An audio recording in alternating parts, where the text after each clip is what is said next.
Oh, I'm making you crazy. You're crashing into people in the store. So the Versace sheriff is getting ready to check out. Come on, baby, let's go. Come on. So I'm going to explain to you guys why having nice things can get you business opportunities.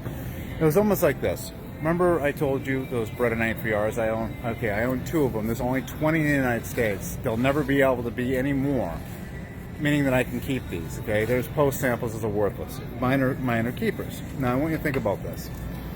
I was retired at 30. I was in real estate. How you doing? I was in real estate and I was retired. And I'm out in the mountains. I'm shooting these things, okay? They cost me, at that time, $18,600 a piece, okay? And I bought them from the collection. Now they're worth $100,000 each. And so that was a great investment. Well, not only was that a good investment, I basically was in the mountains one day, and this guy rolls up, and he sees me shooting them, and he says right away he had an eye for what those guns were, and he says, "What do you do for a living?" That's exactly what he said. And I told him, I retired, real estate, all this stuff. I told him I used to own a plumbing company. And he goes, "Would you like to? I'd like to take you to coffee, and I'd like you maybe to invest in something." And he told me he was involved with. Oh, hang on, let me think of the company. Professional Ordnance. And so we went for coffee, and because of those Berettas, I ended up starting Plum Crazy Firearms. And within a few years, we pulled in $2.5 million in that company in 1 year. We did really well in that company. And then we separated, and I started E3 Arms. And that was 1 year, you guys. And that was profit. And it was profit. No, we made 2 out of it. But anyways, so buying an exotic car attracts other people that have that type of money. And what happens is that's when you have business opportunities. All right, so getting back to that. Now, I want you to think about this. You're driving to the gas station. You're driving a Lamborghini or a McLaren, right?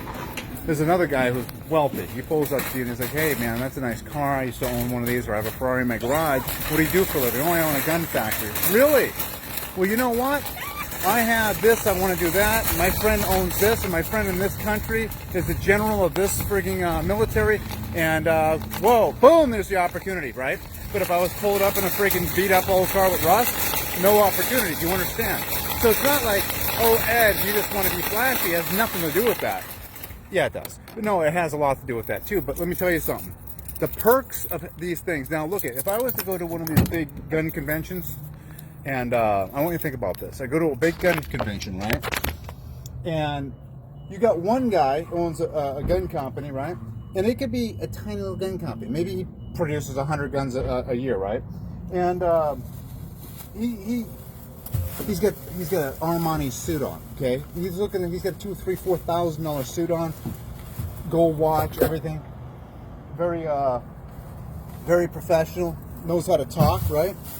And he walks up to a big company, goes, "Here's my product." That big company go, "Whoa, I like that. What's the price you can give me?" Well, the thing is, obviously he's a small company. He can't produce that much, but you can outsource it, you guys. Like Colt made nothing. Freedom Group, DPMS, all them, they made nothing, just to let you know. Everything was outsourced. I know the people who did all their stuff. All of them outsourced. I'm a true manufacturer. We make everything in-house, except for the springs and the roll pins. But I want you to think about this. Hang on, let me hit this.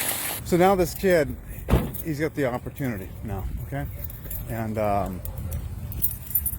he outsources the part because of the volume, and now he's making bank. And this kid was just he had nothing. He was a nobody, and he played the part. He talked right, and he presented himself. It's a sign that you can know him and you can have him. Presented himself right. Same thing. Now let's just say you take a company that doesn't really heavily advertise, but he makes he's in thousands, tens of thousands of guns every year. He approaches this big company with this product, right? But he's wearing flip-flops and a white t-shirt that says Budweiser. I'm not kidding you. They'll be like this. Unprofessional. Guy doesn't give a crap. More than likely. Next message from 32,665. Oh, wow. So 32, that's a huge number. 32,365. I don't even know that number. That sounds like another country. 62 is in Indonesia. So basically, he's not going to be treated with the same respect, and that's it. So I want you to think about all this stuff. It's very important. And it's sad that we live in a shallow world, you guys. It's a shallow world, and we go by our eyes. It's our eyes, and remember, you're dealing with the majority of the world in business. You're not dealing with moral people. Not everyone's not moral, and not everyone's like, you know, godding it and walking with God and you know, being beauty's only skin deep. We live in a majority of the world that is shallow, in for themselves, greedy, and selfish. So you have to play that part, at least in appearance, and that's how you can make deals. I'm telling you guys, I've made so many deals, and it's just all about playing the part. You got to know how to talk. You got to be able to be a car salesman, and not saying I'm being the car salesman in Mojave County. I'm just saying you got to have the talk. You got to know what to say. Like my buddy Tony, oh my God, that guy can talk freaking rust off a bumper, and the guy delivers, man. He delivers, and he's a successful businessman. All of the big companies, all of them, every single big gun manufacturing company in the world, they all know who Tony is. Tony is basically, he's not on the stock market. He is the richest, most successful gun company that's private in the world, period. The rest of them are on the stock market. You're not crying, those are all fake price. No, I accidentally. Oh, you ripped Gumby? Oh, it's okay. I can glue them. We'll glue them. Don't worry about it. But you see, you break everything, Israel, and you always want me I to don't repair want it. to break anything. But that's what you do. You break things. No! Okay. You're driving me nuts. You actually say, oh, flap, and I say punch and slap hurt. You're making me break anything. So, yeah, we have a little thing that I go like this to Israel. And that means a punch, a slap, a hurt.